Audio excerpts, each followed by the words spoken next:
पीछे आपने लिख रखा है पदयात्रा, लेकिन इसको पदयात्रा की जगह आप गुस्सा यात्रा, डांट यात्रा, ये सब भी तो कर सकते थे, क्योंकि आप कि मैंने जितने भाषण आज सुने सब में आप हड़का रहे हैं जनता को। नहीं, बिल्कुल सही बात है। पद यात्रा इसलिए है कि चाहे हड़का रहे हैं या समझा रहे हैं, कर तो पैदल चल के ही रहे हैं, इसलिए मूल तो पद यात्रा ही है।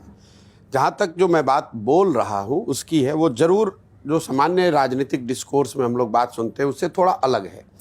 और वो अलग इसलिए है क्योंकि बिहार की स्थिति अलग है। हम लोग पिछले 40-50 साल के सारे प्रयोगों के बावजूद, समाजवाद की ज़मीन होने के बावजूद, कर्पूरी जेपी की ज़मीन होने के बावजूद आज देश के सबसे गरीब और पिछड़े राज्य हैं।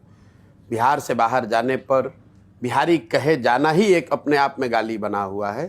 तो निश्चित तौर पर जब मरीज की हालत इतनी ख़राब है, आपका रोग इतना अलग है, तो आप उसकी दवा भी अलग होगी और थोड़ी कड़वी होगी। और जो मैं बोल पा रहा हूँ, जिसको आप डांट यात्रा कह रहे हैं, डांटना कह रहे हैं, या कुछ लोग लताड़ना भी कहते हैं, उसके पीछे दो बात है।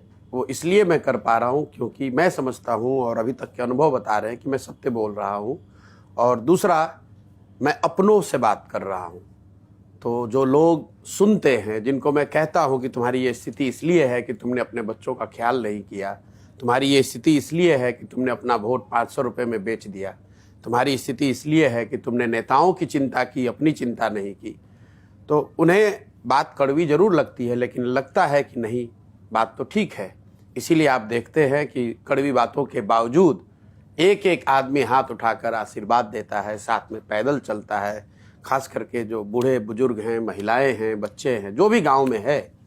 तो मूल में जो बात अगर मैं आपका आंसर करूं तो ये है कि हम लोग जो कह रहे हैं उससे जनता ये को रिलेट कर पा रही है कि सत्य बात है, सही बात है। और दूसरा, मैं उनका अपना हूँ, वो मेरे अपने हैं, मैं इसी मिट्टी में पैदा हुआ हूँ और मुझे लगता है कि मेरे अपने हैं। अगर मैं उनको नहीं जगाऊंगा, मैं उनको कड़वी बात कह के नहीं समझाऊंगा, तो दूसरा कोई कहेगा नहीं।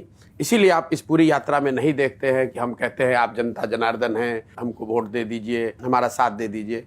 मैं ये बातें नहीं कहता हूँ, मैं बिल्कुल अलग भाषा का इस्तेमाल कर रहा हूँ। और अभी तक का मेरा अनुभव है कि जनता वही सुनना चाहती है, और सुनकर कम से कम एक आत्मचिंतन का दौर उनके मन में शुरू हो। यही इस पदयात्रा का उद्देश्य भी है और उसमें थोड़ी बहुत सफलता भी मैं देख पा रहा हूँ।